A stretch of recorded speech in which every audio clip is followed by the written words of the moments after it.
قل هل يستوي الذين يعلمون والذين لا يعلمون إنما يتذكر أولو الألباب. أشهد أن لا إله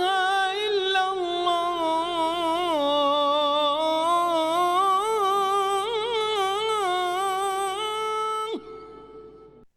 بسم الله الرحمن الرحيم. الحمد لله رب العالمين،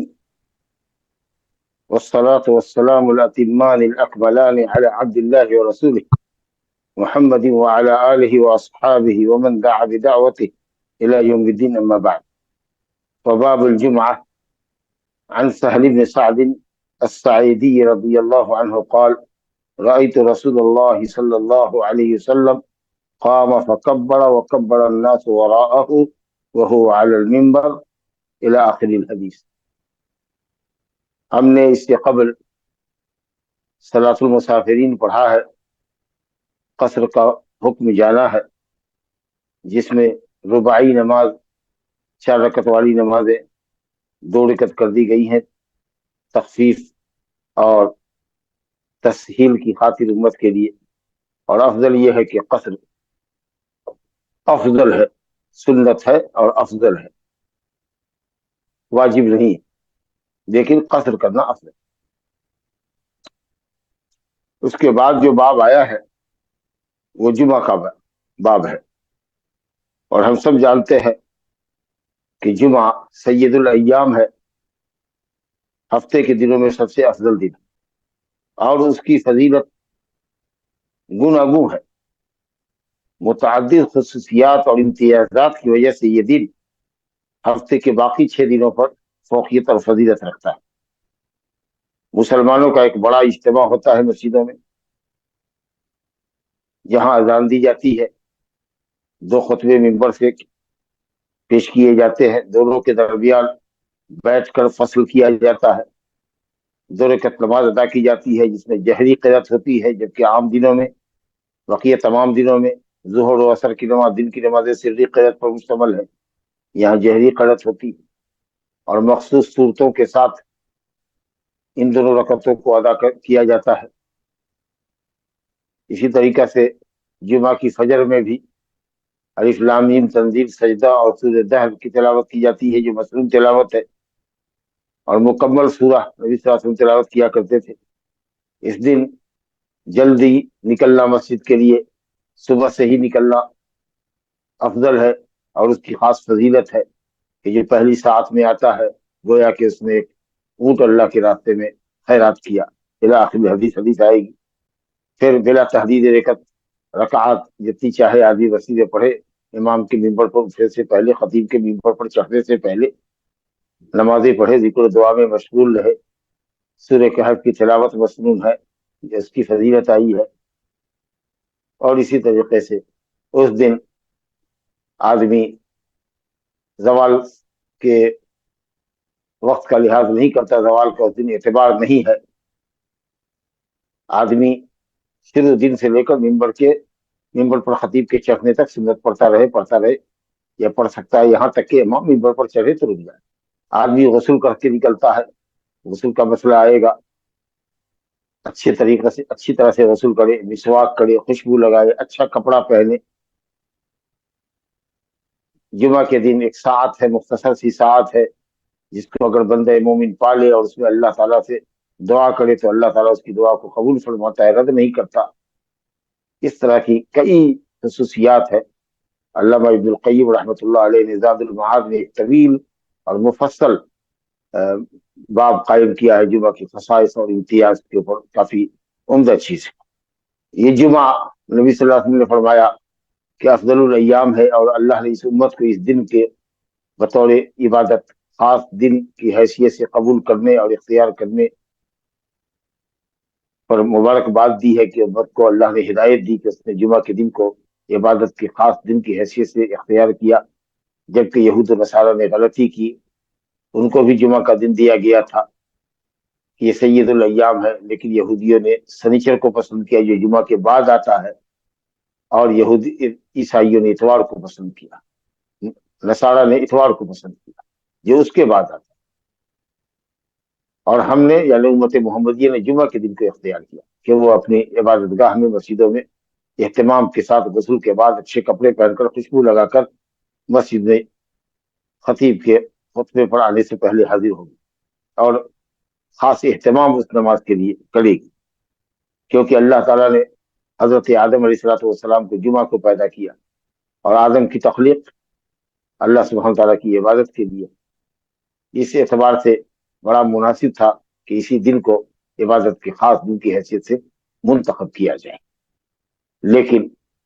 یہودیوں نے کہا کہ جس دن اللہ نے آرام کیا، یوم السبت، جس دن تخلیق سے وہ فارغ ہو گیا جمعہ کے دن، تو ہم لوگ اس دن کام کریں گے۔ نعوذ باللہ کہتے تھے کہ اللہ کو تکان ہو گئی، اس نے آرام کیا، جس دن اس نے آرام کیا اس دن ہم محنت کریں۔ لا حول ولا قوت الا باللہ، قاتلہم اللہ۔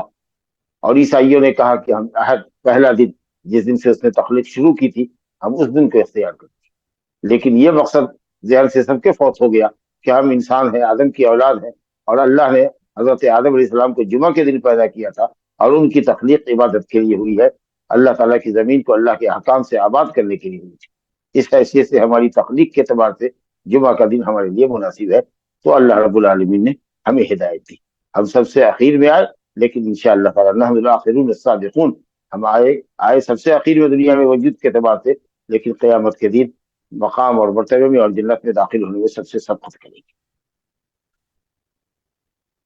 یہ حدیث جو ہمارے یہاں پہلی حدیث ہے سہل بن سعد الساعدی رضی اللہ عنہ کی، اس کے شروع کا کچھ لفظ یہاں ذکر نہیں کیا ہے مؤلف رحمۃ اللہ علیہ نے، بعض نسخوں میں موجود ہے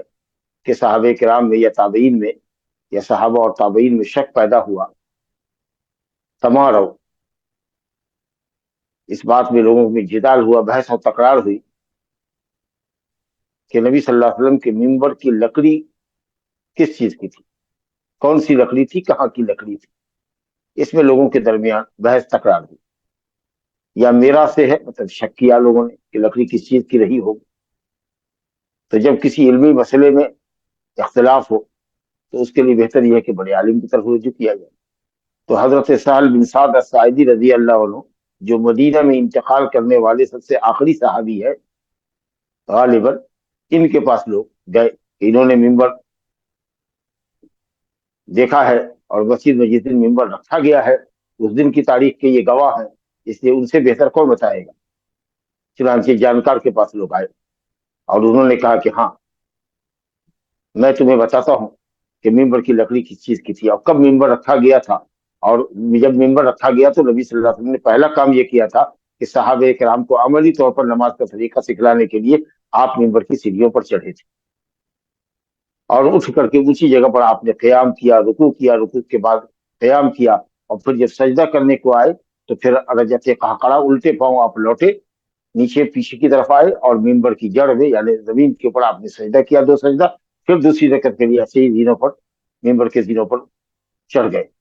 اور ظاہر ہے کہ یہ آپ نے پہلی مرتبہ عمل کیا تھا تو حیرت اور استعجاب کا باعث رہا ہوگا لوگوں کے لیے، تو آپ نے آخر میں ان کی حیرت کو یہ کہہ کر کے ختم کیا کہ میں نے یہ کام اس لیے کیا تاکہ تم لوگ میری اقتدا کرو اور جان لو کہ نماز کا طریقہ کیا ہے، قیام کیسے کیا جاتا ہے، رکوع کیسے کیا جاتا ہے۔ تو انہوں نے یہ بتایا اور اسی حدیث کو یہاں پر ذکر کیا ہے، اور پھر انہوں نے بتایا ہے کہ وہ لکڑی کہاں کی تھی، کیسی تھی۔ حدیث کو تھوڑا سا مختصر یہاں کیا ہے انہوں نے، وہ تھی من طرفہ الغابہ، غابہ ایک مقام ہے مدینہ کے اندر اوالی کی طرف، جو 3 میل سے 8 میل تک کی دوری میں پھیلا ہوا تھا مدینہ میں، وہ بالائی حصہ تھا قبا وغیرہ کی طرف، جو مدینہ سے پچھم، مسجد نبی سے پچھم اور دکن کونے میں ہے۔ تو بتایا کہ صاحب وہ لکڑی جو تھی وہ مقام غابہ کے طرفہ کی تھی، طرفہ نام کی ایک لکڑی ہوتی ہے اس کی بڑائی تھی، اور وہ کسی انصاریہ صحابیہ نے نبی صلی اللہ علیہ وسلم کو آفر کیا تھا کہ میرا غلام جو ہے، میرا عبد، میرا جو غلام ہے وہ نجار ہے، بڑھئی کا کام کرتا ہے، تو کیوں نہ میں آپ کے لیے ممبر بنا دوں، آپ ٹیک لگاتے ہیں کھجور کے تنے پر۔ تو آپ نے کہا کہ ٹھیک ہے، اچھی بات ہے، تاکہ آپ ممبر بن جائے گا تو آپ اس پر بیٹھیں گے، خطبہ دیں گے اور اس پر آرام کریں گے۔ تو آپ نے کہا کہ ٹھیک ہے۔ پھر جب تاخیر ہوئی بھجوانے میں اس عورت کو، تو آپ نے خبر بھجوایا کہ کیا ہوا بھائی اس ممبر کا، تو پھر اس نے اپنے غلام کو ایکٹیو کیا اور وہ ممبر بن کر کے آ گیا۔ تو وہی حضرت سہل اس واقعے کے چشمدید گواہ ہیں اور وہی بتا رہے ہیں۔